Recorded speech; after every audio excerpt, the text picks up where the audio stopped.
The very first time we met and embraced and your hands touched my body, it literally was this feeling like this man is playing me like the most exquisite instrument that I am. When you're learning guitar, you learn to play soft notes or harder notes to invoke emotion or feeling, right?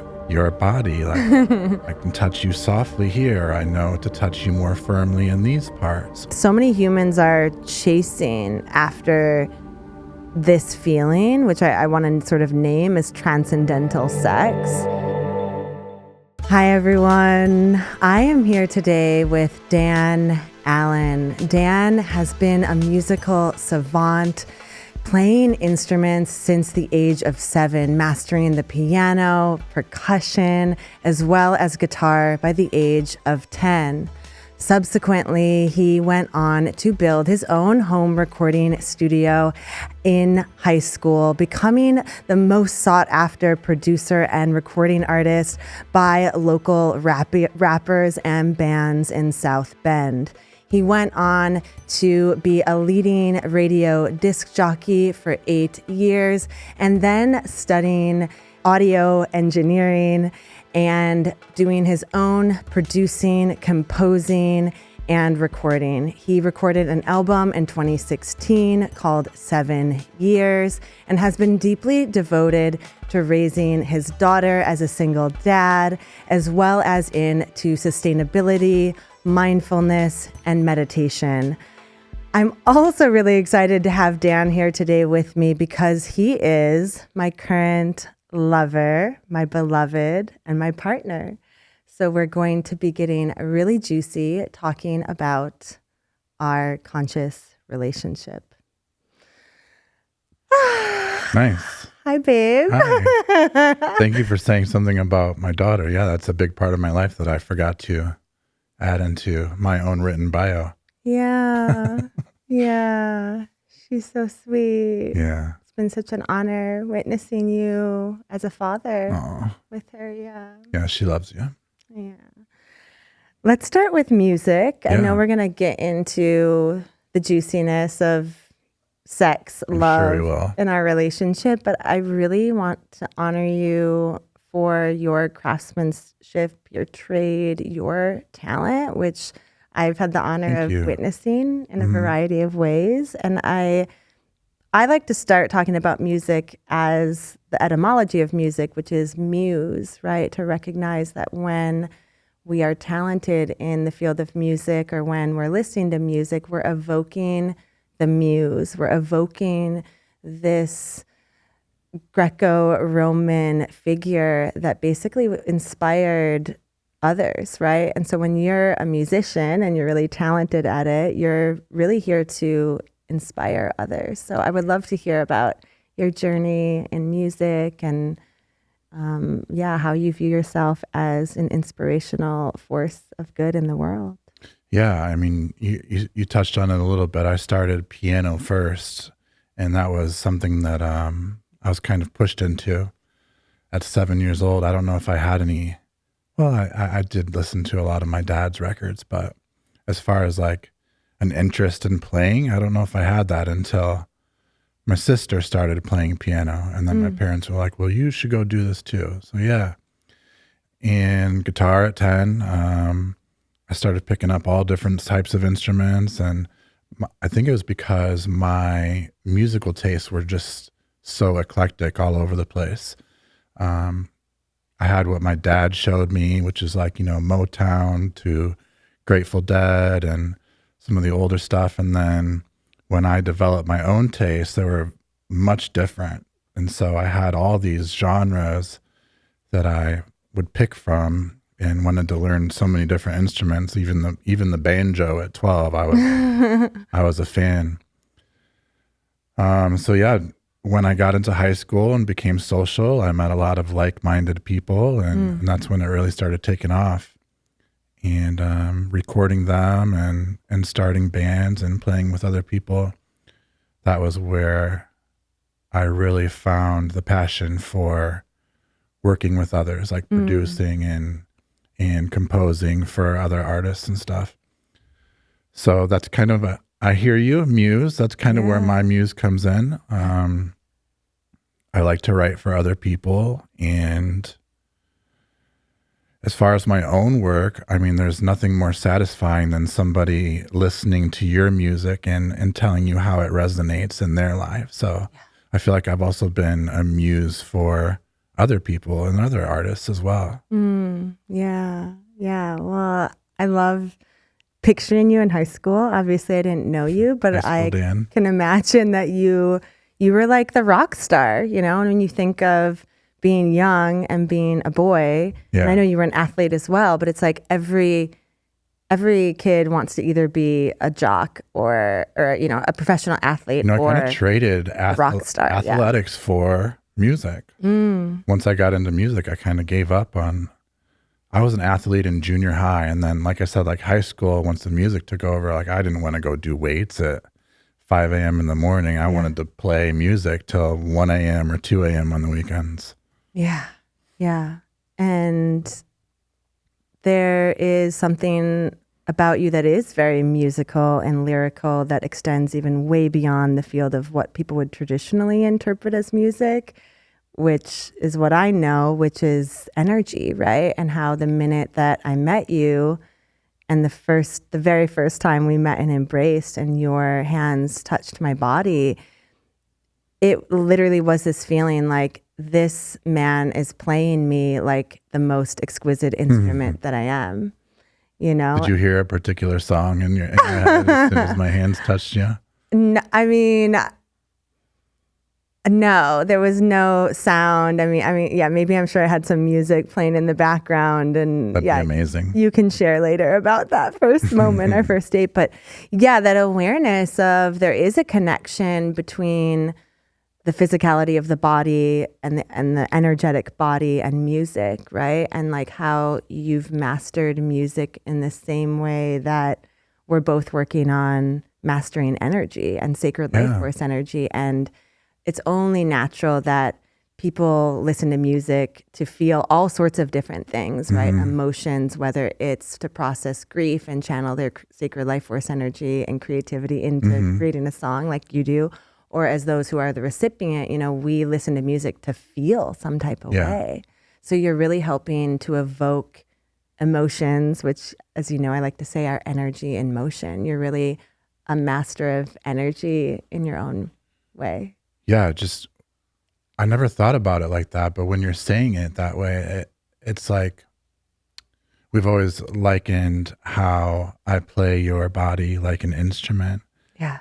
And it's really true. Like when I'm learning piano, when you're learning guitar, you learn to play soft notes or harder notes to invoke emotion or feeling, right? Different parts of the guitar, different parts of the piano. And yeah, it really is like your body. Like I can touch you softly here. I know to touch you more firmly in these parts, or up in this area, or down in this area. So yeah, I've really felt into that since you've brought that to light, since we've been together. And I make an exquisite sound, right? All the different sounds that I make. Yes, that's my favorite part. Yeah, the music we make. Yeah, the music we make. Yeah. I just wanted to kind of seed that with our audience of just really understanding that connection between music and sex. It's important. Yeah, that makes sense.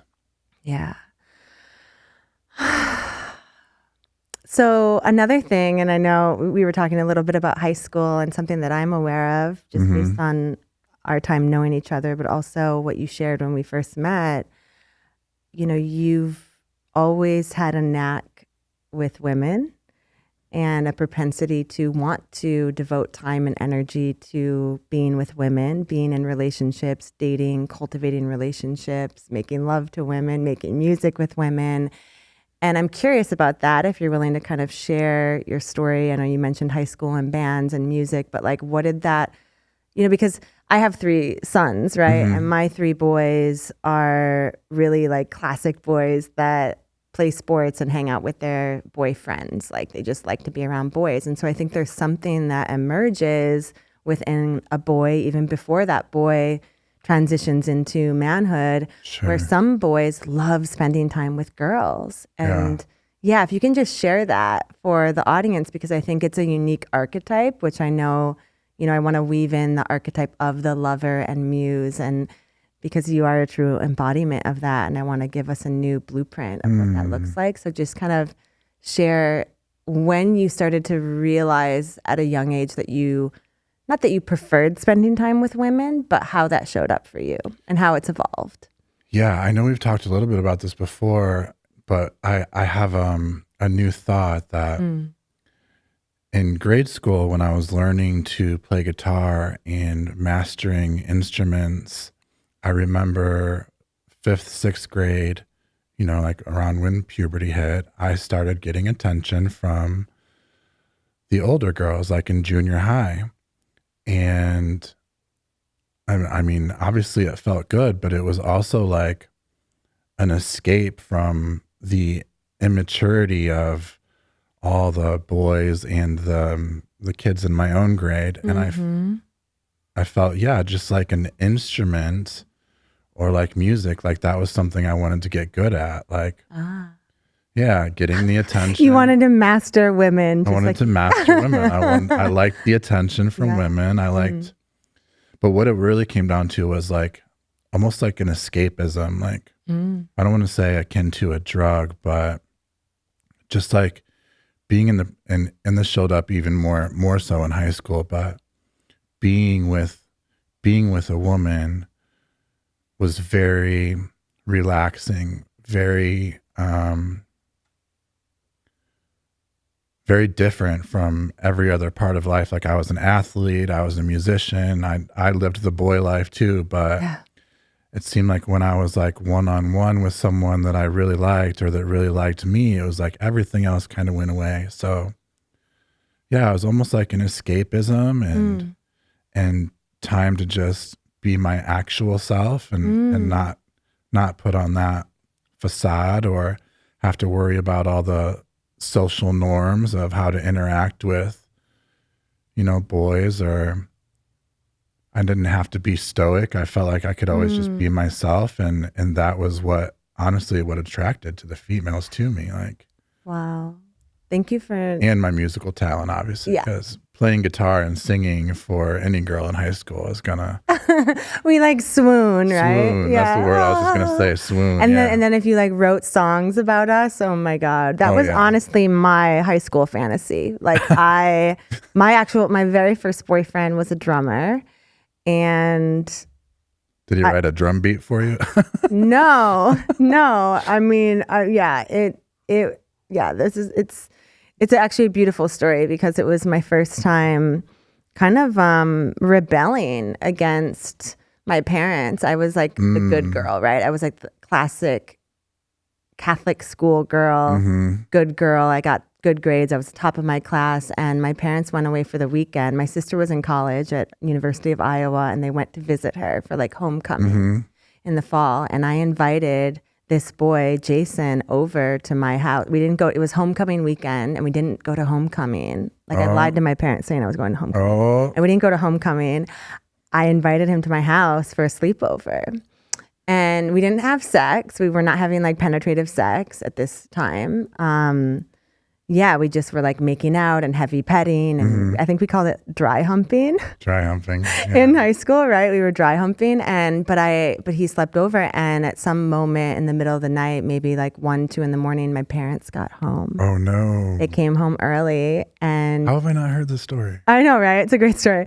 And like, I remember like running down, like hearing like the dogs barking, like somebody's at the back door, and it was my parents. And my dad, who's a phenomenal man. Like, I love my father, and he's very like polished and professional on one hand, but he also grew up on the south side of Milwaukee, kind of like in the streets, even though the streets of Milwaukee were the same as the streets of Chicago, but still like kind of like gritty too.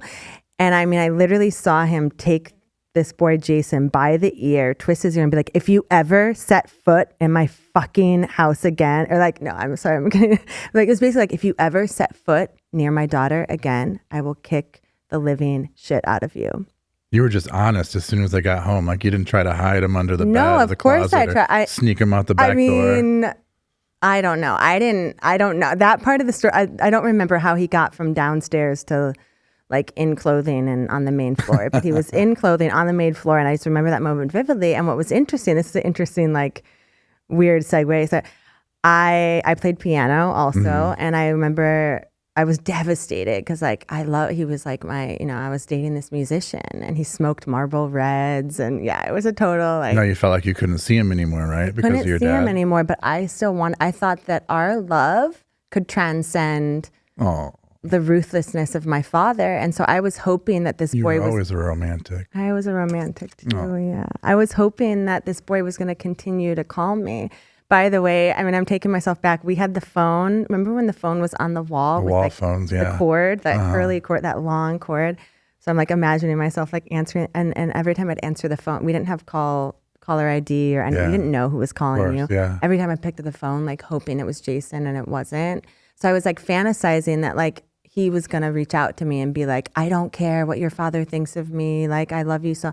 Never happened. I remember going to my piano lesson that week and just sitting at the piano with my piano teacher, Marilla. She's amazing. And crying. And she was like, oh, Josie, like, what's going on? And I told her, and she was like, well, she's like, Josie, you know, you have to honor your father in this situation. You know, I know that you think you love this boy, but your father loves you and your father's protecting you. And are you able to release your attachment to this boy and know that like boys will come and go and this is your first of many? I mean, but you know, I'm 13 and maybe I was 14. I wasn't. It's heavy for a piano teacher. It's heavy. Like piano teacher / therapist. I'm like over. No, it was heavy for me. I was 14, I was 15. your piano teacher. I said, write a song about it. Right. I know. I was just playing classical music then. But anyways, the point is she made me see the perspective of my father. That even in that there was love, right? Sure. His love for me. Sure.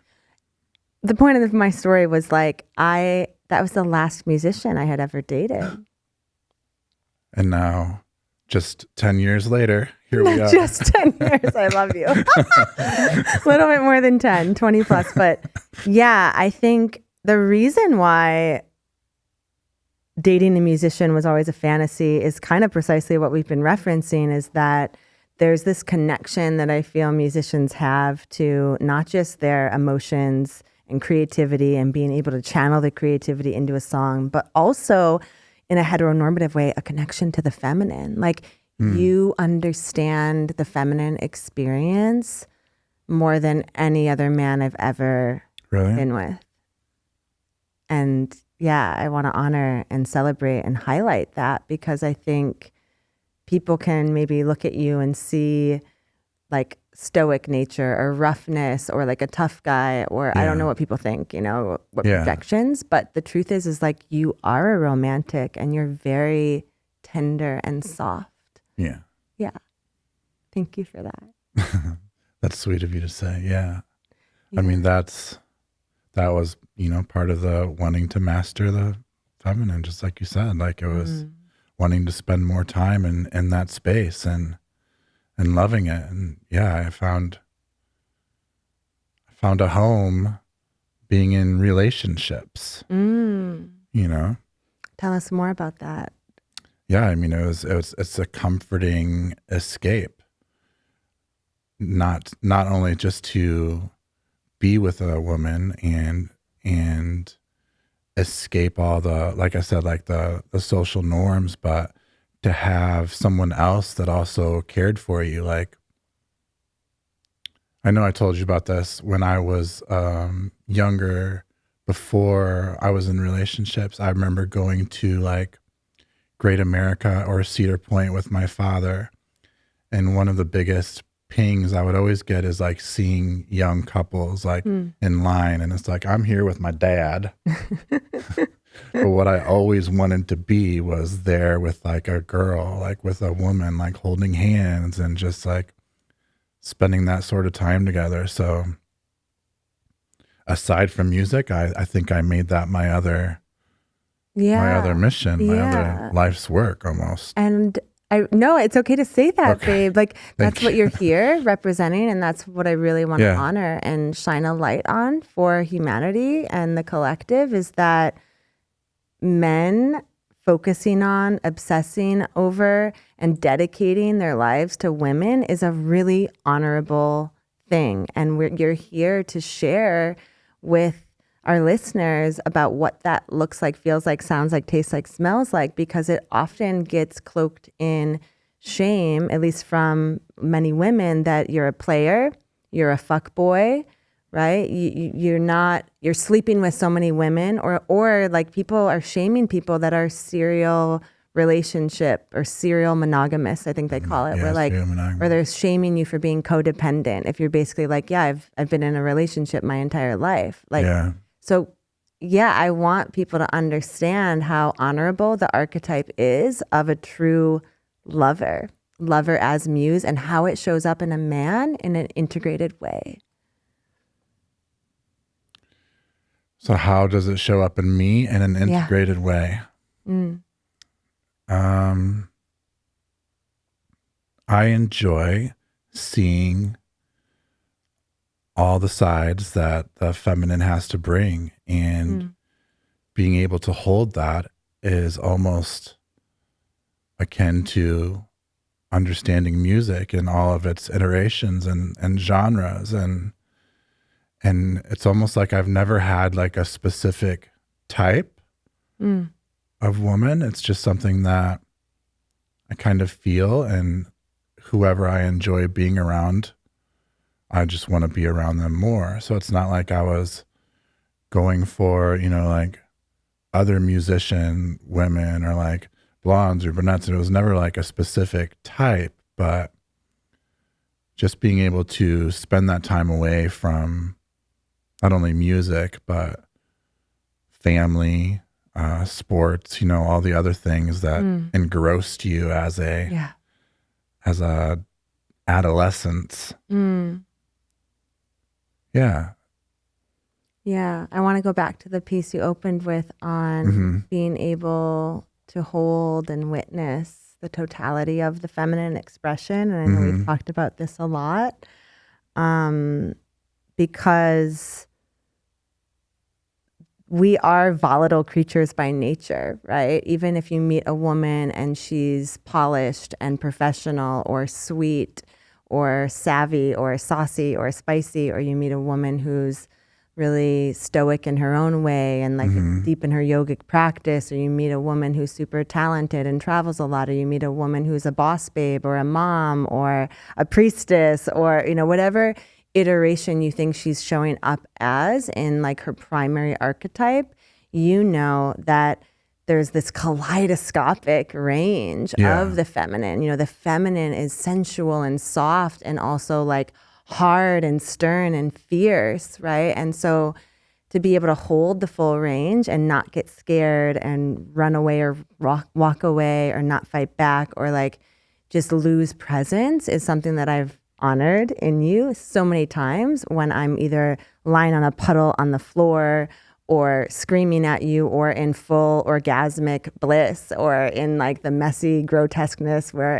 during sex I'm like slobbering all over you. Yeah. Like you're honoring me through all of those iterations of the totality of me in my feminine. And when I'm saying in my feminine, I'm meaning like in that receptivity and that surrender, not just I am feminine because I have a pussy, but like I'm in my feminine when I'm in that surrender, in that omega, right? Where I'm not in the doing, I'm more in the being, and I can totally collapse. Yeah. I can, and you witnessed this in that ritual we did the other day. It was like the minute I was given permission by our coach to be in my feminine or my omega, what happened? I went like, oh. Yeah.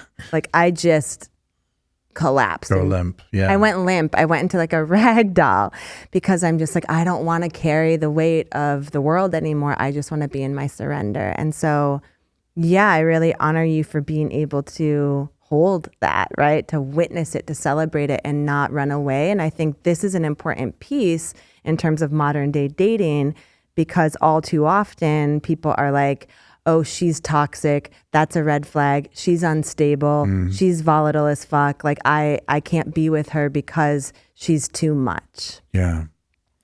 I think that can be the case with, you could say that about any woman, to be honest.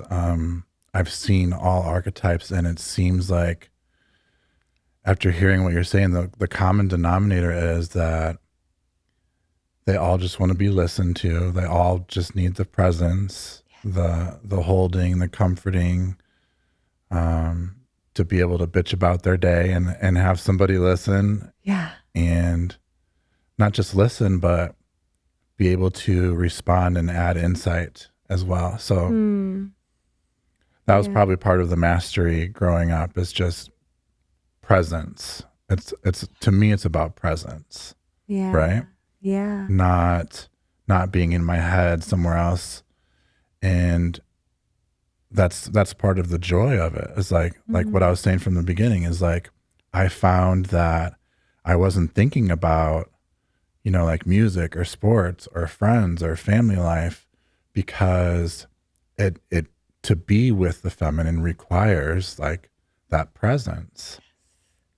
And so not only am I getting joy out of not thinking about those other things, but it's all the feminine really needs and wants is just to have to have like open ears, to have somebody that holds them, which obviously I do really well from yeah, let's talk about the physical. Instruments. Yeah. I mean, there is deep presence in the embodiment of authentic listening, right? Like you're deeply present in your capacity to listen, and your mind isn't running all these other thoughts. Right. When I'm speaking, which Right. I honor. You have a beautiful memory too. Memory, memnos. That's another, it's like Memnos? Yeah. That's the other, like that's from the Greek etymology of it. Yeah. And your memnos skills are very keen. But there's a physicality of presence that really comes through in our lovemaking. Are you open to start to talk about this? Of course. Let's get juicy. Good.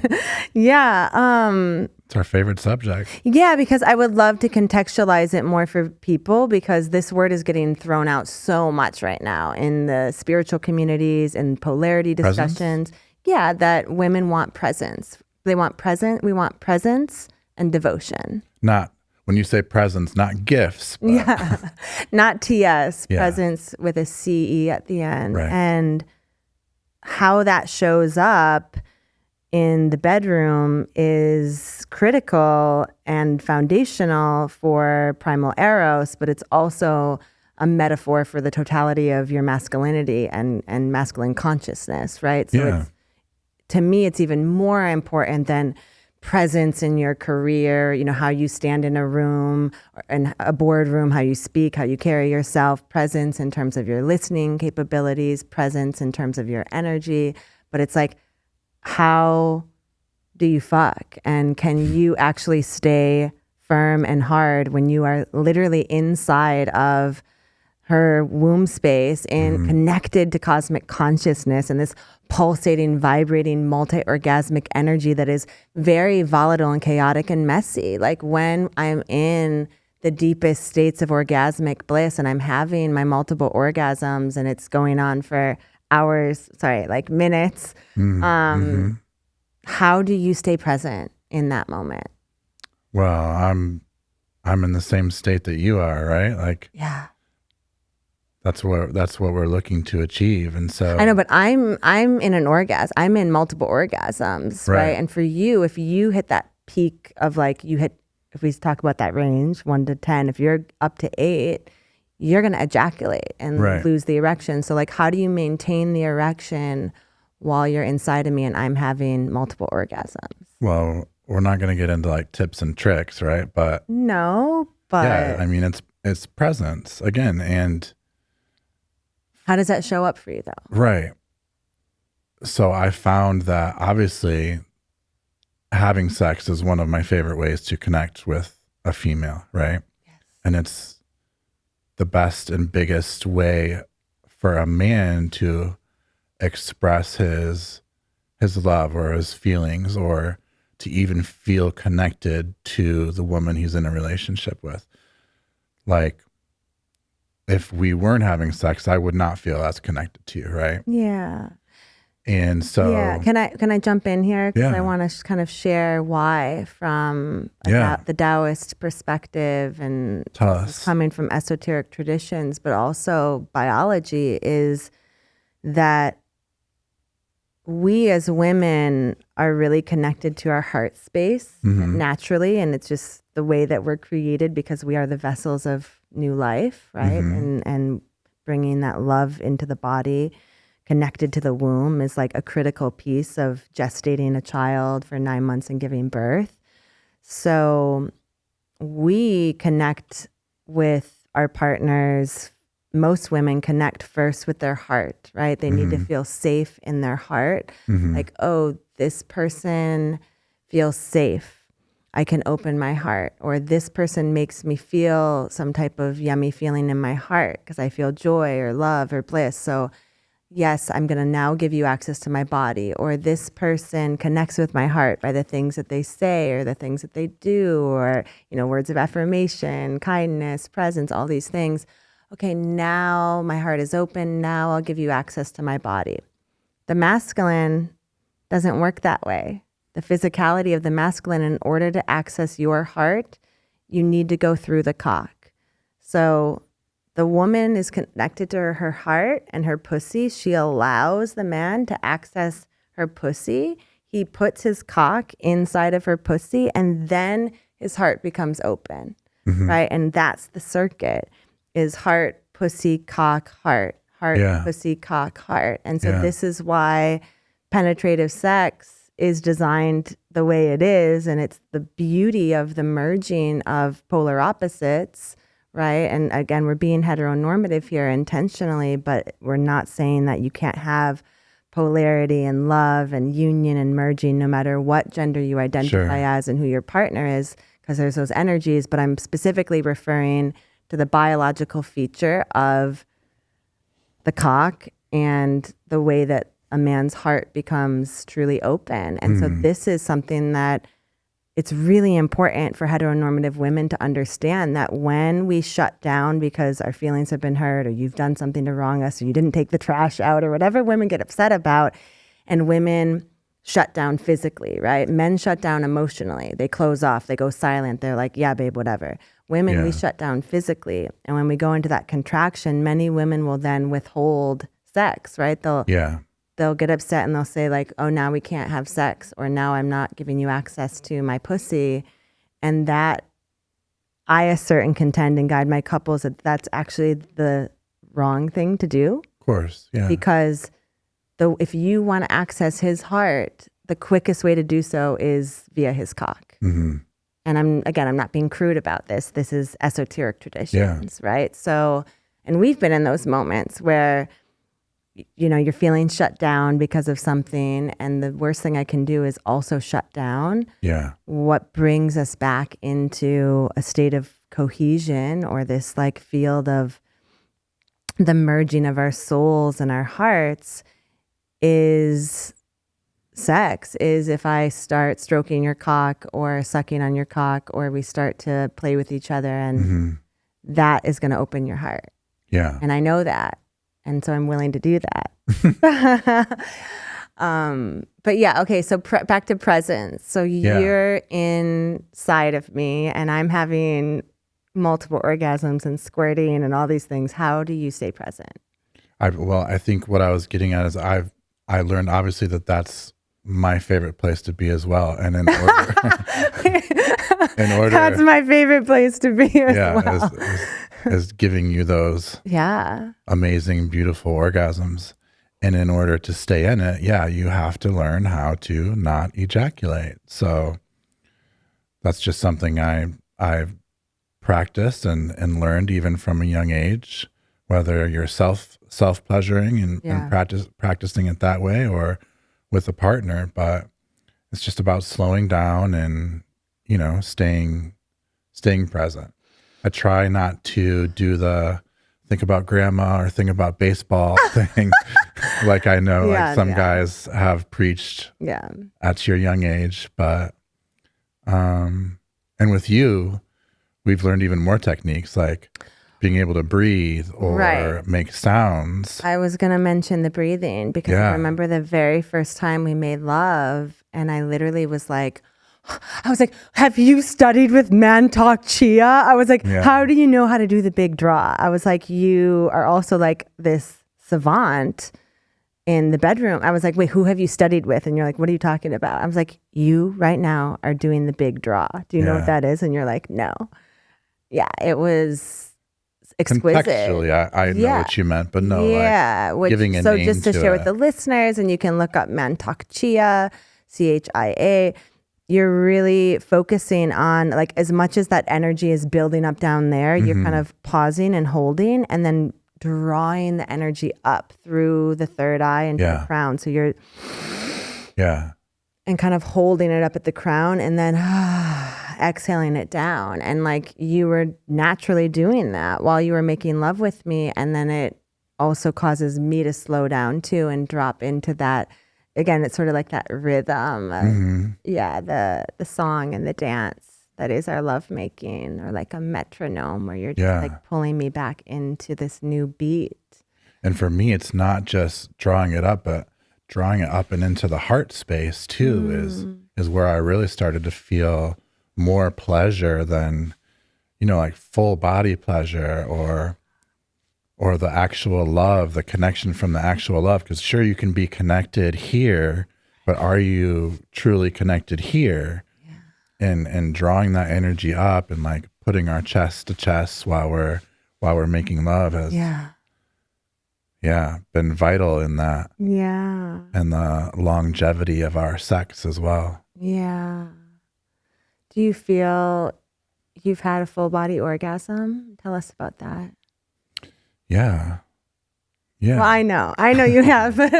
Tell the men that are listening, like, what is that like? What is that like? Well, it's a non-ejaculatory orgasm. Yeah, it's about not taking the ejaculatory orgasm when it comes and being able to slow down and keeping that energy inside your body. And like I said, like breathing, and like you mentioned, we'll draw it up into your heart space, we'll draw it up into your head space, and that's when you start to get the full body range of feeling that's usually just happening down here for most people. Right. Yeah. And you're circulating it through your body. Moving it. Yeah. You move it through your whole body. You breathe it. It's been so exquisite. Yeah. Like witnessing you also like feel into your own Kundalini and like have sort of those like compulsive, right? Remember that one time early on, like this was post orgasm and you just went into this full, like, share with us what happened. Yeah. Post orgasm has been a unique experience with you. I think it's the aftercare piece that really gets to the heart. And so it's usually started there, post orgasm, because this is done, right? Yeah. So sometimes. Not for long. Not for long. At Talk least. about 2 a.m. No. I'm like, this morning. Round 2. Yeah, this morning. Bye.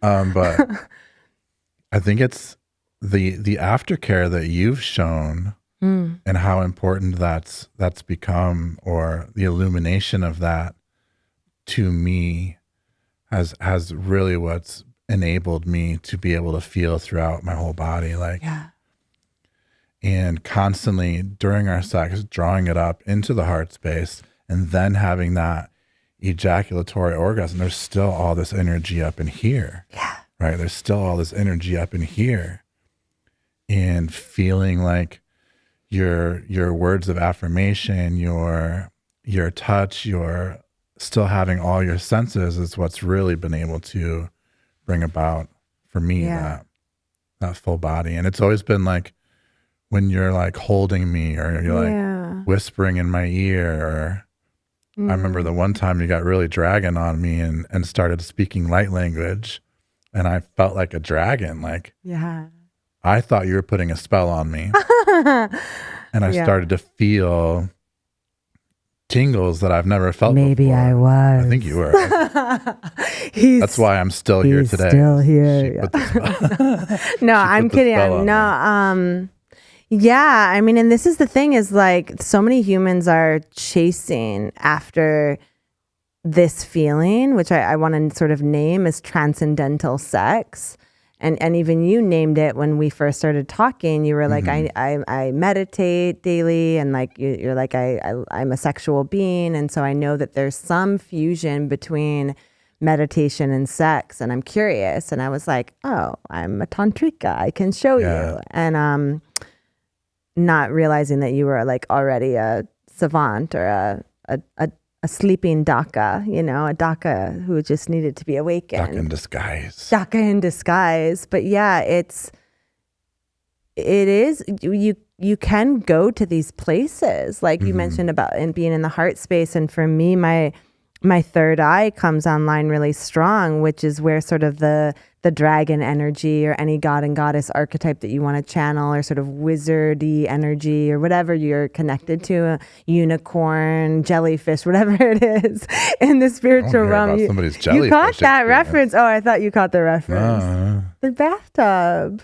Oh. Okay.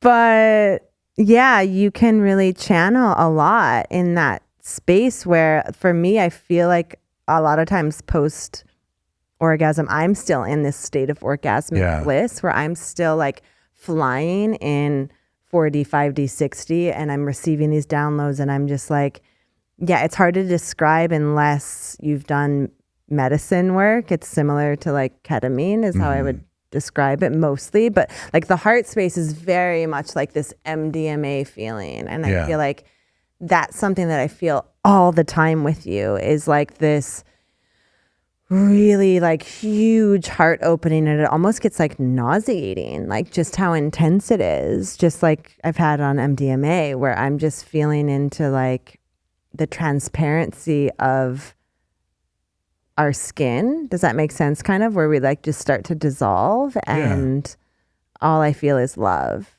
Yeah. Okay. I want to start to make this tangible for like people listening in terms of relationships. So I would love us to share our origin story, like how we met, how you called me in as a partner. Yeah. That's what I would have started how we talking assess about when you... like how we were a strong match. Yeah. Yeah. I mean, like I said, like I had figured out early that I wanted to stay in it for as long as possible. What is it? In the sex, in the bliss, in the orgasms, in the... I didn't know if you meant sex or a relationship. No, yeah, we're talking about sex specifically right now. And I think I heard about Sting. Do you know the artist Sting? Of course. And Sting was having tantric sex. This was like decades ago. Yeah, it was decades ago when that came out, and he would be able to talk about doing it all day and having multiple orgasms. Like, that's intriguing because that's something that I kind of long for. So I knew the word. And you're a musician, so there you go. I knew the word tantra. You're the modern day Sting, babe. I knew the word tantra from that reference point. Yeah. But yeah, getting into meditation maybe 10 years ago or so, and then sex, where I felt like it almost was a meditative experience when I would slow down and try and stay in it. I knew that there was more of a combination, more of transcendental, like you described, something bigger than what I was achieving through the great sex that I was already having. Yeah. And having had experience meditating, I felt like that was something I could definitely achieve. So when we met, I had just gotten out of a relationship that was, we were having really good sex, but there wasn't a great connection there. Wasn't a great like heart connection there. So moving on from that, looking for my next partner. You were in a situationship. Was in a situationship. Yeah, we let's can just call name that. it. Because so many humans are in situationships, and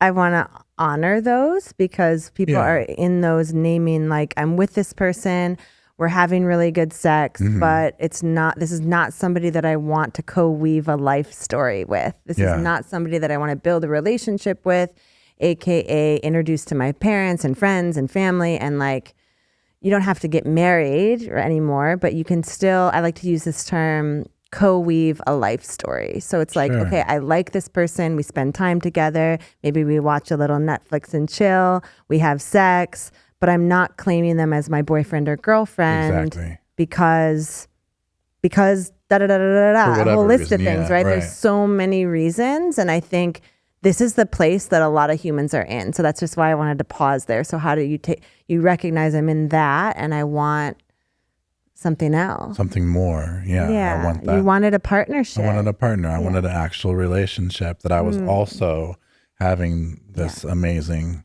So when getting back online and back into the dating scene, I definitely met on Bumble. I definitely tailored my profile. Shout out to Bumble. Okay. Yeah, I was going to say you can give us lifetime supplies, but we don't need it anymore. No. A lifetime membership. No. So in my next search, I knew that I wanted to find not only what I was having, but somebody who was also knowledgeable about that, and someone who I could be in a relationship with. Nice. Yeah. So we met on Bumble.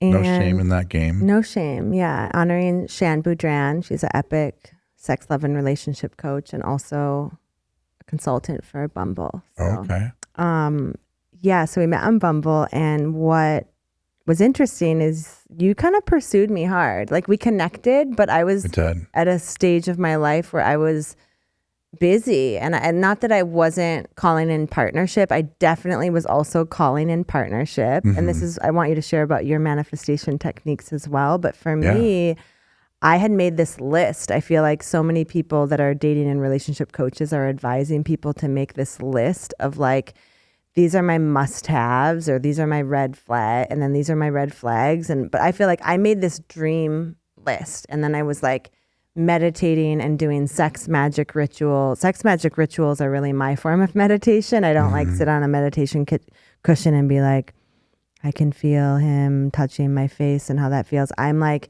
meditating while I'm masturbating. So we're not going to talk about sex magic on this podcast, but maybe a future one. That could deserve a whole podcast. For sure. So I was calling in a partner as well. Like, I had been in, my marriage dissolved in 2018, and I very quickly moved into a 5-year situationship. It was an on again, off again situationship. So long. Yeah, that again was beautiful. Many amazing times and amazing experiences. And I learned a lot. There was a lot of medicine there for me, and it was a situationship. And I got to a point where I realized, like, if I'm going to be in this type of devotion with somebody, I want it to actually be a relationship. And,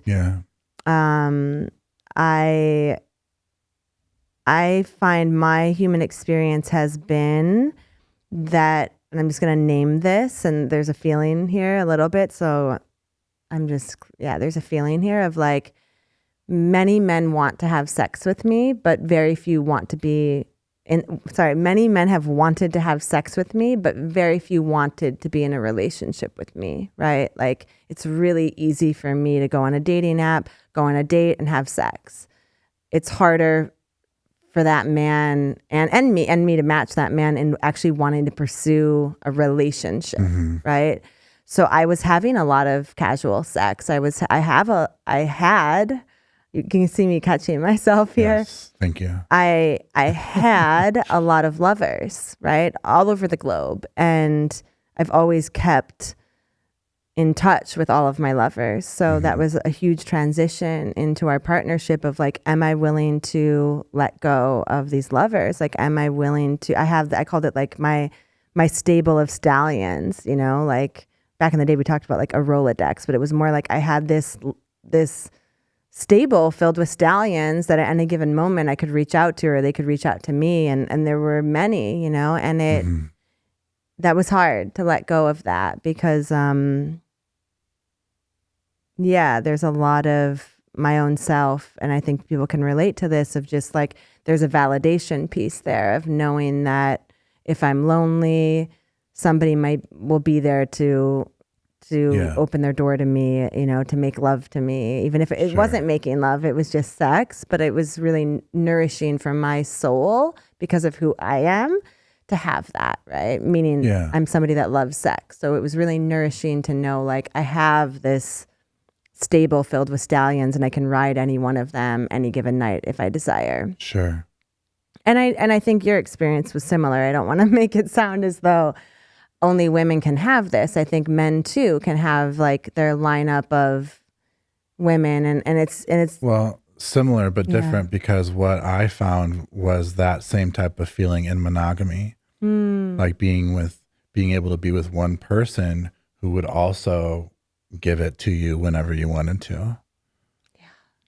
And developing a relationship with that one person. Right. So you had more monogamy. Yeah. Yeah. Thank you for naming that. Yeah. Yeah. And there wasn't like a plethora of women that were available to me. Yeah. And I could see where that would be beneficial. Like if 1, 2, or 3 wasn't available, then you got 4 or 5 on the list still too, right? Yeah. Yeah. And this is a topic I know we want to go into before, related to polyamory and our perspectives on that and why people do that, why people have the lineup of, if one isn't available or one isn't meeting my intellectual needs, maybe 2 is, or 1 isn't meeting my erotic needs, I'll go to number 3. It's a way of compartmentalization. Compartmentalizing. Yeah. So just to finish out our story, I did want a partnership because primary partnership for me is important simply from like health and wellness, right? I don't want to be having sex with so many people because I love to have unprotected sex because you can really feel the totality of who someone is in that way. So I've never been really interested in having multiple partners.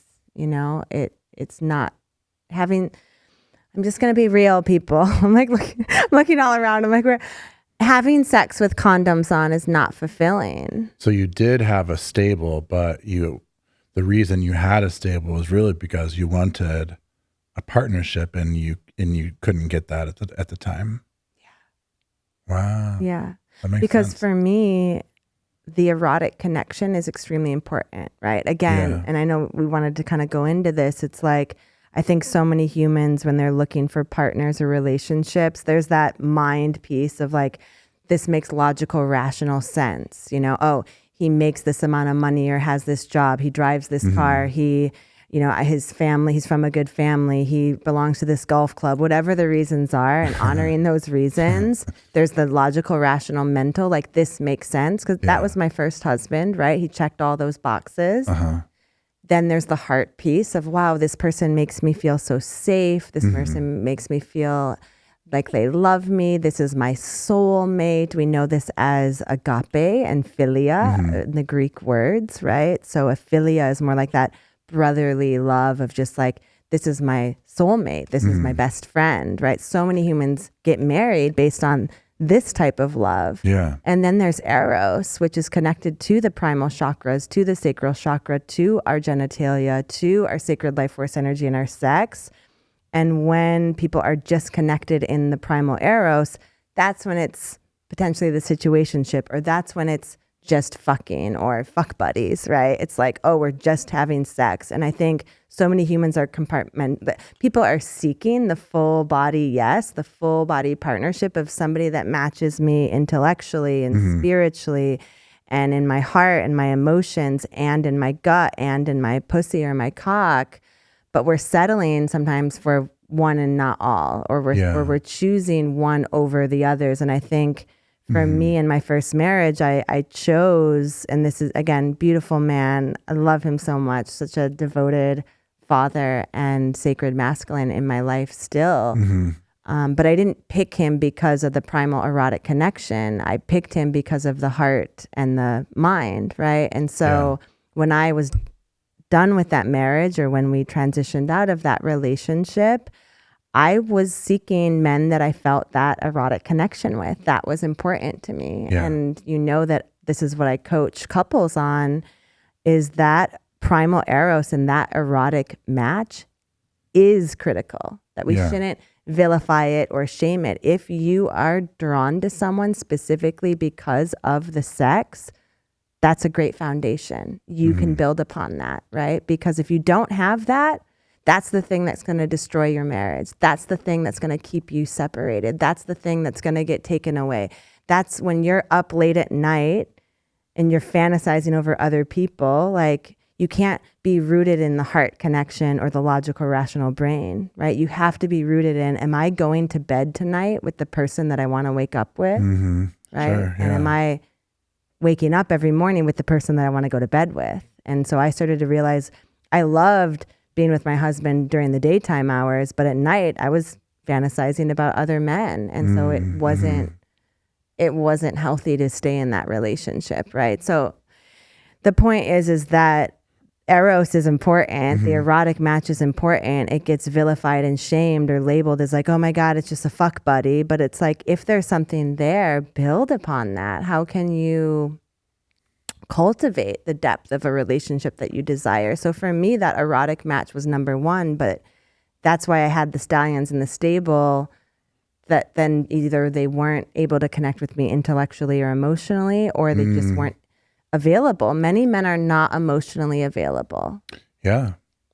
And again, I think it was the first or second time we made love, you cried. You're gonna tell her? Okay. Yeah. Okay. Yeah. You cried. And that's when I was like, okay, this is the one. I mean, it was, the full package of the session. Yeah. But the fact that you cried during lovemaking, I was like, this man's heart is open. My heart was open for sure. And you found the way to open it pretty quickly. Okay. Just like you talked about earlier. Yeah, I hear that. So yeah, I think, so we met on Bumble. There was this really strong erotic match. And you courted me a little bit. Like we talked on the phone several times, and I was very mesmerized by your voice. Even before that, you ignored quite a few of my messages. I did persist in the messages because honestly, like what I saw in you and your profile and your pictures, I was very focused. Like there was nothing else. There's nobody like you. I know. There's nothing else. And I want to speak into the persistence, because I think there's also some programming out there of like, oh, don't pursue a woman if she's not responding to you because you may be labeled as pathetic or a creep but there's a way to do it. And I don't know if you can really unravel how you did it. There's a way to do it that's respectful. Maybe I can answer of why I felt. Yeah, called. you would be better. Yeah, you wrote me complete sentences and multiple paragraphs. That's all it takes. That's Boom. all it takes. Yeah, there are too many men in dating apps with like, hey, how are you? Hey, with a lot of Y's, or how are you? What are you up to? Like, you were attuned to my frequency. Yeah. You spoke my language. It's all about resonance, right? Like, you have to be in resonance with that person. And so when you're doing the calling in ritual, whether it's meditating, manifesting, making your list, you're really feeling into like the resonance of like what resonates with me. And you have to, we as humans, we use language. Initially we use language. And here's my other tip for anyone on dating apps. Use the audio feature, record a voice note, because true resonance cannot come across in the multisyllabic, like la la la letters, like they're just fucking letters on a page. But when you hear someone's voice and you feel their frequency and their cadence and their word selection and the tone and the intonation, yeah, for me, it was all about the audio. So I'll record an audio message for someone in Bumble and I'll ask them to record an audio back. And if they do, then and I like the voice, then we set up a phone call. If they don't and they can't figure out how to do it, they're automatically out. Can't figure out how to do it. They can't figure out how to do it. Gotta press that record button. Yeah. And then we talked on the phone and because I'm not going to meet up for a date with someone before I can like feel into the energetic exchange and can you pick up what I'm putting down intellectually? Like my time is really precious. So, and anyone that is a parent, right? It's like you're not going to waste precious time and energy on free nights with a meeting at a bar of somebody who can't hold a conversation. Your time was precious. That's why you weren't getting back to me for a while. So yeah, persistence with the words and paragraphs, and then we spoke on the phone, right? Mm-hmm. And it was my voice that finally made you think, oh, we can do this. Is that right? Yeah. My nice radio voice. Yeah. Got you on the phone. Yeah. Do your radio voice. No, don't do it. Don't do it. There's I'm another look like a completely different person. Yeah, don't do it. Let's hide the multiple personalities. Right? Yeah. Yeah. I mean, do you want me to say this on it? Like, I think I had like an orgasm when I heard like just listening to my voice. Yeah. But I'm like, that's understandable. I'm an energetic being and I'm multi-orgasmic and I can, have no touch orgasm. So yeah, I had an orgasm hearing your voice. I remember that. You asked me for permission. I did. I gave you permission to. But yeah, and then we met and tell the story of the night we met because I love your perspective on this because I don't remember what I was wearing and that whole piece. Oh yeah. I had gone out on a date with this girl who I had been seeing for a few months. Let me share this because this is actually... You just told me to do it. No, but I thought you were going to start with the piece of when you arrived at my door, not what happened that day. I know, but you love this other part. I love it for a certain thread of... Okay, you should. Yeah, okay. So... we were talking the night before on the phone. Maybe it was like a Friday night. It was like before St. Patrick's Day weekend or something, which is a big weekend in Chicago. And I was just like, yeah, I would love to see you tomorrow. And you were like, I would love to see you too, but I kind of already have plans. Yeah. And I was like, I was being classic dark feminine, like, well, you should cancel those plans and hang out with me. That's right. I forgot about this. Yeah, I was like, you should cancel those plans and maybe you and I should hang out instead. And you were like, yeah, I hear you. And I would totally love to do that. And it's really important to me that I keep my word. Integrity. This is another like key thing that women are demanding of men is like integrity. So like whoosh, it was like, okay, like this man has integrity. Like it wasn't the fact that you were choosing another woman over me. Like I could have created a story about that and been like, oh my God, he doesn't want me. But instead I actually chose to see that as you being in integrity. So I was like, great, like go out with this other woman, have your daytime date, and like just I'm around tomorrow night. So let me know. And you did. You had your daytime date, which did involve sex. And you were on. That was the other thing is like you were honest about that. You were like on your way home from it. And you were honest that you had like, had sex with this other woman. And I was like, thank you so much for being in your truth. And for me, because of the fields I've been in and the work that I do in conscious communication and temple parties and, just the whole world of being a tantric practitioner, I'm used to moments in which usually we're in the same field together, but moments in which a man is with another woman or somebody that I'm desiring to be with erotically is with somebody else, and then they're with me, right? So I'm used to that in real time, with play parties and orgies, right? Like, so as long as everything's in consent and we have the dialogue surrounding, did you use protection? What is her sexual health and history? Do you know her sexual health and history? Like, when's the last time she was tested? Does she have any STIs?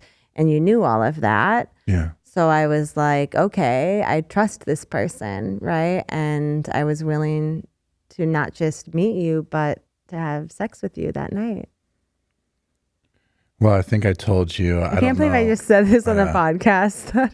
I told you that I don't know if I'd be able to because I had been with somebody else during the day, but that I was willing to, like hang out with you and see how it was just to hang out and whatever happened. And and this is another piece it did end up happening anyway. Right, but this is another piece that is really essential and elemental to any foundational level tantric training, is for the masculine to understand and for the feminine to hold space for the masculine's experience of vulnerability, that penises rise and fall, right? and if your penis is soft and not rising, that doesn't make you less of a man.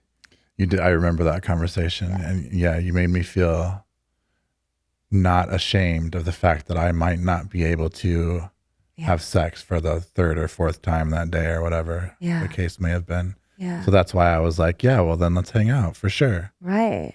And again, all of that is testament to my own work that I've done and all of my trainings, is that I was able to meet you in that space and say, I see you. Yeah, I can love you without. That's why I wanted you. You're a unique being. That's why I love you without judgment. Yeah, and that's part of the tantric path, is really witnessing someone's human experience without judgment. So let's talk about what happened, right? I'm on the way home. Okay. I'm on the way home, or maybe I get home and we're still talking on the phone after I had been with someone all day. And I think you're just like, well, what are you doing right now? Why don't you just come over? And I'm like, okay. Yeah. Where do you live? And you're like, da-da-da. That's 5 blocks away from me. Yeah, that's right. Yeah. Like, that blew my mind that we had been talking for that long, not discussed where we live in relation to each other. And Chicago's a big city, and location matters, because you can be on north side, south side, and it can kind of like dictate whether or not a relationship succeeds. Proximity matters, right? And you were like, I am 5. I was like, why are we even talking on the phone? Just come over. Yes, that's what it was. That's why we were like, okay, just come over, because you're literally 5 blocks away. So I walked over to your place. So I want to pause right here also, because I think there's programming for the feminine surrounding, like, you have to have a first date out and about. You have to have dinner. You have to create this whole facade that you're available but unavailable. You have to get him to prove his worth, like in terms of paying for the meal, and I just say, like, throw it all out the window. Like, just do what's authentic for you and feels true. And what felt true for me was, like, I don't care that our first date is a hangout. Like, I wasn't going to create a story about that, you know? Yeah. Okay, so keep going. Keep going. So I knock on the door. Yeah. You answer in full, maybe see-through robe with a headdress on, like what was the headdress? Like a turban almost, with like a gem in the middle of it. And I was a little intimidated. I'm like, what is this going to entail? But we embraced right there. What kind of music was playing? Definitely like some meditation type tribal music. In the back. A lot of drums beating. Right. Parangi. So intimidated. Desert dwellers. Desert. Yeah, in your headdress, and we embraced. And did I offer you cacao? You always ask me that question. I don't think you did. I did. I was like, come sit in ceremony. Here's a cup of cacao. I don't think we got that far. I'm like those like Instagram reels that are people like making fun of spiritual people. I was like, this is how I was. Yeah, on first dates. They modeled them after you. Yeah. It's like, come, let's sit in yab yum and drink cacao. Similarly, you wanted to go straight into meditation. Well, we stood at the door embracing for a little bit. And you dragged me into the living room where we sat across from each other and eye gazed for our first date. Eye gazed and synced up our breaths together. This is the first experience with this woman. 5 minutes in, we're sitting on the living room floor, eye gazing and breathing together. And I think you climb on my lap. And you wanted to get even further into the meditation. You're like, okay, think about this. Breathe in through your cock, out through your heart. Yeah. And I'm like, I was just so turned on, and like, I was teaching you tantric breath. Yeah, you were teaching me some incredible, which I obviously wanted to learn. That's why I was drawn to you. But I remember saying like, oh my God, I can't do this right now. Can we just go to the bedroom? and roll around, and you're like, yes, drag me into the bedroom. The rest is history. And the rest is history, and we're here now. And we've been through a lot. It's been quite a journey. Yeah. I feel like in the beginning, we also were drawn to each other because, you know, I was claiming ENM and you were interested in polyamory. And so we really, True. I was exposed to the lifestyle more so via sacred sexuality, but we really explored that together of going to play parties and orgies and playing with other couples. And that's really an initiatory path into a relationship where you're literally witnessing your partner fucking another person, right? Like, I think it's usually the opposite for most couples, right? They get into a deep relationship and then decide we want to try this other thing. But yeah, like growing up in small town Indiana, like those were the only things that I had dreamed of and definitely wanted to experience. And so, yeah, I knew that could probably happen with you as well. Yeah. Yeah. I was like, oh, can I say this? Yeah. You were like, I was like, what is your fantasy? You're like a threesome with another woman. I was like, okay, done. Like I like made it happen the next weekend. And then it was like orgies. It was, the whole thing. And I think now that we're a year and a half into it, you know, this is that space of us starting open and then deciding to close our container that I want to be really real about, because part of one of my reasons for asking you at this moment in time to do the podcast, and I know I presenced this with you a while ago, it's been a while, but is in response to the Aubrey Marcus and Vailana podcast, in which they had their other beautiful partner on there and Mark Gaffney. And, you know, first and foremost, I have such a deep respect for them and their relationship and what I witnessed and being a part of their container known as Fit for Service. And I feel like I know them, so I'm not going to speak about them and their relationship. I want to offer context related to our relationship and what we experienced in navigating polyamory versus monogamy and why we ultimately have chosen to close our container and be monogamous. Yeah. Yeah. You want me to start? No, I mean, it was just a deepening of connection with you. Like the closer I got to you, the more bothersome it was for me to think about like you being with other people. And I think that's just natural. Yeah. Usually, like I said, usually it happens the other way. Like I think you're with somebody for 4 or 5 years and then you feel like, oh, I need something more. But the more that I wanted was more of you and like less of you spread around everywhere. You know what I mean? Yeah. And that's where I knew that the true, not only lovemaking, but deepening of like our hearts and our souls and that connection was really going to bring about not only just the great sex that we wanted, but the great relationship as well. Yeah. Yeah. Thank you for that. Yeah. I mean, there was definitely something on the emotional level and the mental level of having so many humans in our field. Yeah.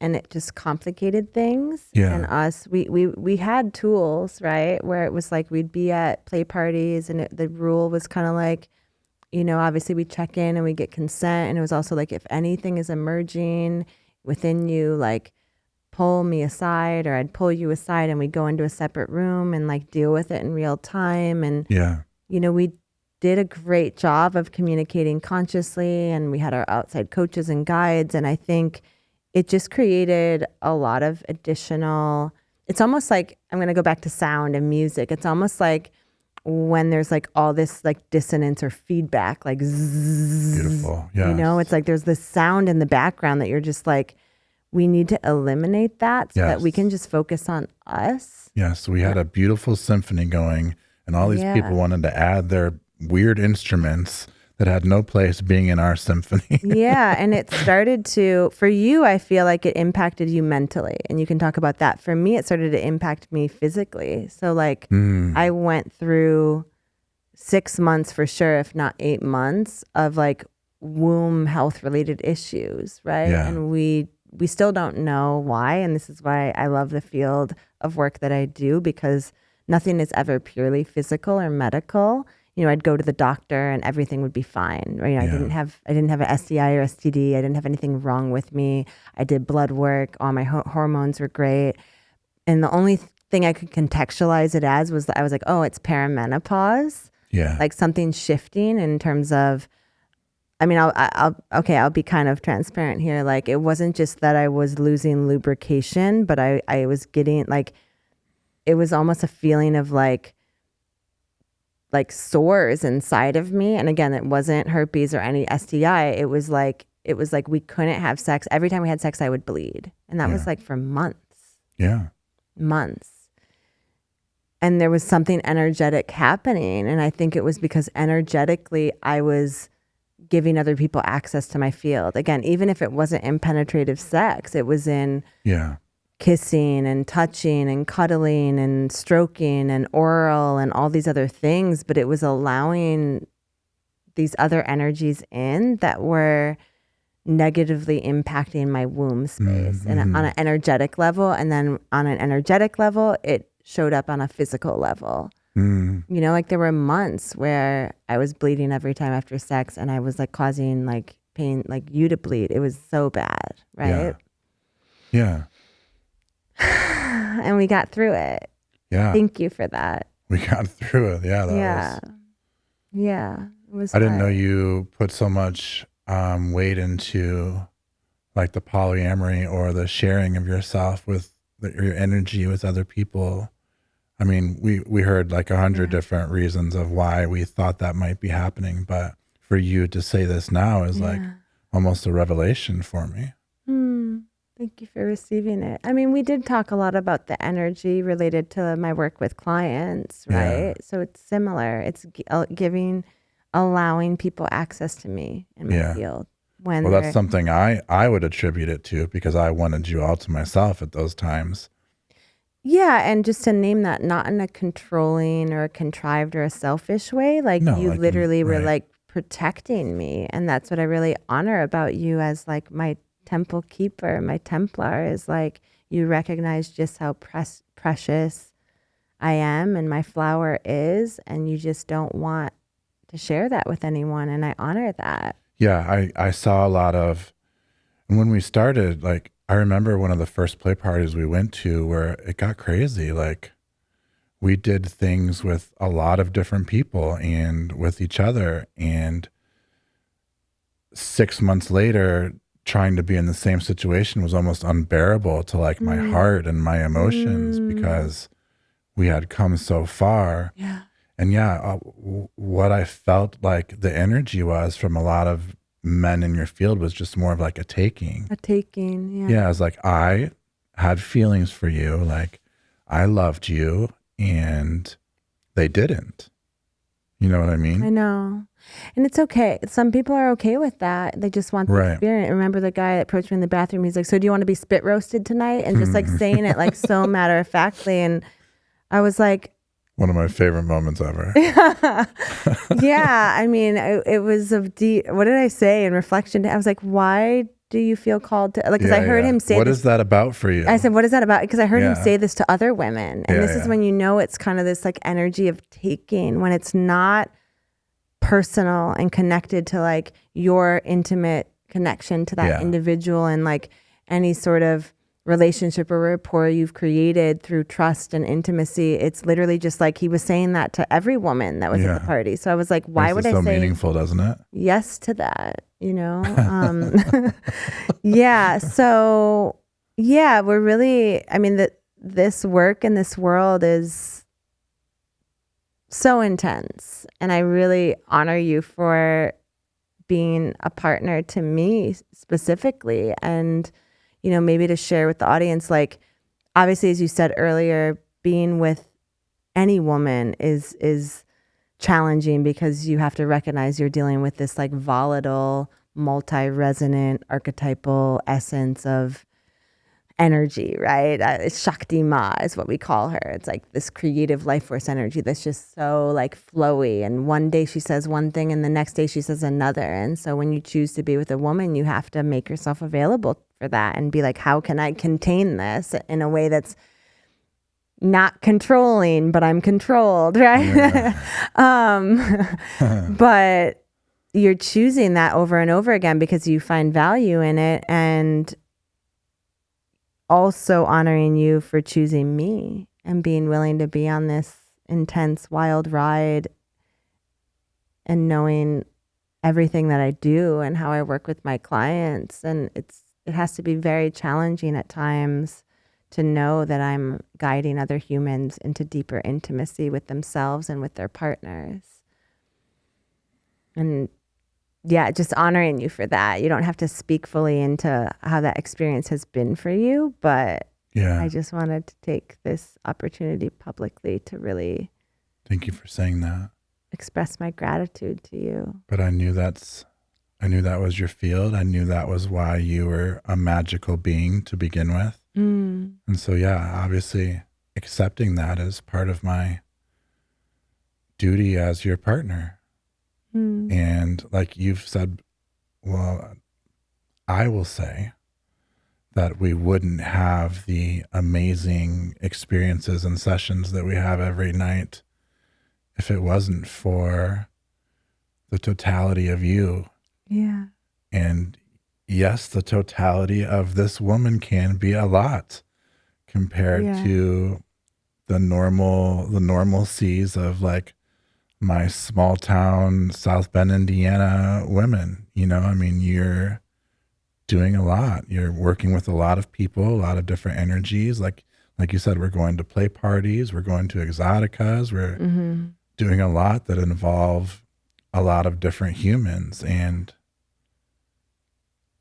I honor you for giving so much of yourself in a way of serving and not losing this connection and what we have.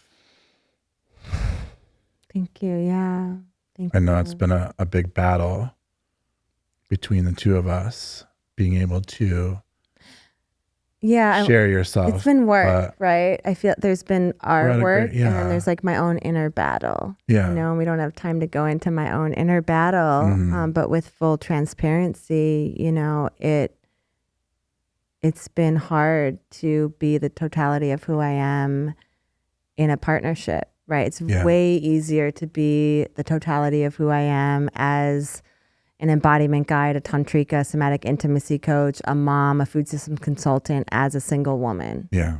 Right. And that's probably why I ended my marriage in the manner in which I did, because I wanted to be all of those things. And yet, you know, my deepest wound is not just the fear of abandonment or the fear of not being chosen, but it's being misunderstood because people project a lot onto me. And as you know, I'm very intelligent, you know, I like be like, I'm an Ivy League graduate, God damn it. Why do people want me on OnlyFans, right? And it's like, I get very opinionated when I'm protective over myself. I'm protective over everything that I represent in the ways that I cultivate deep intimacy, which I think it's really distorted and contrived. Like you witnessed how I cultivated intimacy at my Dartmouth 25th reunion.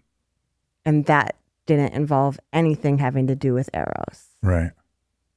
That's my capacity to create an event for 600 people that people feel really connected with because of my capacity to like reach out to a multitude of people and pull from different talents in the field and curate an experience, right? And so that takes intimacy. That takes a lot of time and effort of phone calls and meetings and Zoom calls. And like, I love that. Like, that's just how I cultivate intimacy in this world and for the betterment of all. So it's not just about intimacy related to sex, love, and relationships. It's also just, how are we here to co-weave? How are we here to make music together? How are we here to turn that cacophony of sounds into a symphony? And that's what I love about being human, right? We're just here to connect. We're all energy and we're here to connect. Yeah. Thank you. Yeah. Any last words of what is percolating within you? What's alive? What are you creating and birthing? What's gestating? Or maybe we can talk about what we're creating together. Yeah. Aside from our relationship, I love composing music and helping other artists. I've been You through composed the theme song for this podcast, by the way. theme song for the podcast. Yes. Yeah. That was really So special epic. to be able to do. And Yeah. that's kind of one of my favorite things is you just kind of spit out like, well, I want this and this, and I want it to feel like this and this. And it was like a whole novel of all the feelings you wanted to encapsulate in a 5-second song. And I felt like I did it. And that felt so amazing. Yeah. And it's the same with other artists. Is like, I love the feeling of an artist coming to me and say, I want this, I want it to feel like this. And for me to be able to compose that, bring that to them and be like, yes, this is exactly what I wanted. Yeah. You're really good at that. Thank you. Yeah.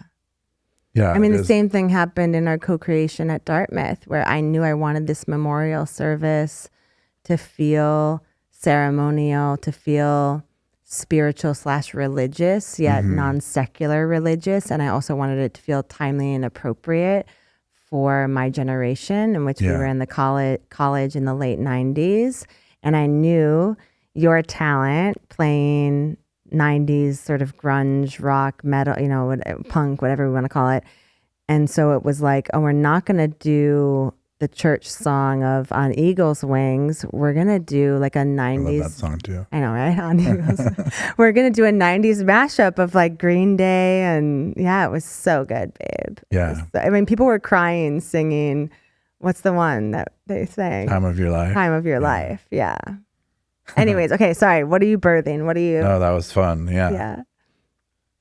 Birthing. I want to make a new album soon, but we haven't got to that yet. Right now, I'm just helping anybody who needs help with their music. If you have songs that you want to put down, or maybe just my favorite thing to do is hear somebody's acoustic song that they've written, just piano and vocals or guitar and vocals, and then make an entire ensemble or compose an entire song and say, here, this is what I think will sound really good for that. Mm-hmm. So that's what I've been doing with a lot of artists for the past eight years or so. And I find a lot of joy in that, but I do want to get back to playing as a different type of joy, which I've found again, like with you, just sitting down in the living room and singing songs together or doing the Dartmouth thing. And so I do want to get back out there, and writing and composing my own stuff is obviously a desire too. Nice. Beautiful. And thank you for pushing me back into those and helping me find my love again with that. Mm-hmm. Of course. What are we birthing? What are we birthing? Yeah. So working with couples is a huge passion of mine. And it's really paramount in that they get a new embodied blueprint. And so it's really hard to coach couples by myself. I mean, I do private sessions with couples, but I think a workshop setting is even more impactful when there's other couples in the space, because we're all having this human experience and we're all struggling with relational dynamics, whether it's communication skills and conflict resolution, or it's how can we cultivate more physical intimacy, or how can I make my wife feel like I'm listening to her, or how can I make him feel like I'm connected to him physically when I'm repulsed by him in this moment. Whatever it is, it's like it benefits from us being in group spaces to hear what other people's experiences are, to realize, I'm not alone. Like, oh my God, me too. I'm not the only one that gets upset when he does the thing and then I shut down, So I think I'm really interested in cultivating more group containers for couples and then having more in-person couples workshops. And I need your support with that, babe, because like I can't do the demo by myself, right? And so to be doing that together and giving couples more, not just tools and technique. People hear like tools and techniques and they think I'm like teaching you how to give a blowjob. No, I'm not doing that. I'm deriving, my work is rooted in Tantra and the Tao, the esoteric traditions, as well as sexual shamanism. So it's more And it's really focused on like conscious communication and conflict resolution. So it's more, ritual based, immersive based, embodied experiences. You're not just like sitting there talking, we're guiding you through various experiences involving touch and movement and breathing. And I think it helps couples get more connected through creativity. Because one of the things I heard a lot when we were at Exotica and we were in an immersive ritual where I was literally in somebody's ear asking them like, what is your deepest, darkest desire? And the 90% of the people would be like, I don't know, and I maybe I was intimidating. But the point is that I think a lot of people are feeling stuck in their relationships, whether they're stuck with the conflict resolution piece. How do we resolve conflict and get into restoration and repair? Or they're stuck in the bedroom and they're like, or they're just like, we haven't had sex in weeks or months and I want to, and I don't know how to get past that. So I think we're going to be doing some we are doing some in-person in Chicago couples workshops this winter.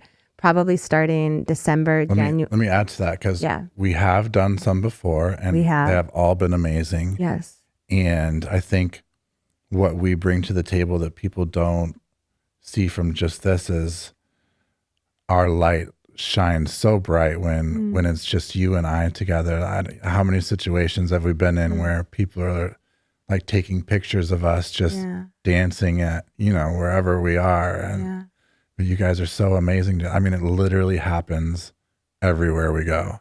Yeah. Thank you for that. Yeah. It's a beautiful thing. And to be able to share that with couples who are like stuck and say, well, this is how you can do it. This is how you can bring out your light with your partner, how you can create a deeper intimacy with this person who you feel stuck with has been really rewarding to do with you. So thank you for involving me. And I look forward to the future of doing a lot more of that. And like I've always said from the beginning is like helping people do what we do because we have such an amazing erotic and what's developed into soul and heart connection over the last year that it needs to be shared. It needs to be taught to these stuck couples who are coming and looking for help.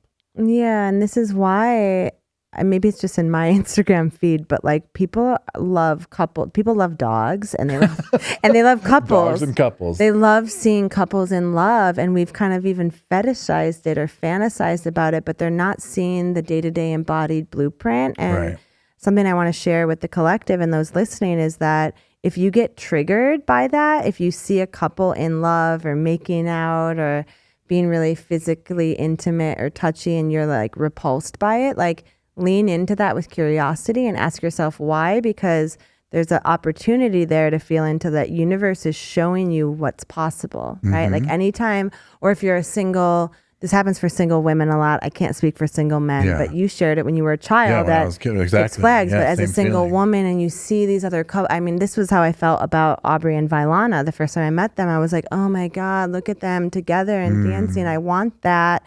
And instead of being in this like envy place of like, oh my God, how come they have it and I don't, and going into victim mindset, you realize that universe is giving you that moment, that visual as an embodied blueprint to basically say to you, this is on its way to you. Like this is possible for you too. You can have this too. And that's how you can use manifestation to really call that in, whether it's through meditation or sex magic. Like you can manifest what you want to have simply by visualization. And when universe shows it to you, and this is why like doing the workshops and just being out in the world and like emanating our love is also like one of my highest desires too, to continue to emanate that, because our world needs love now more than ever before. For sure.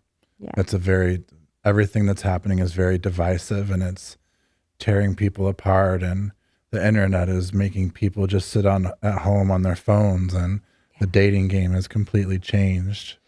Right?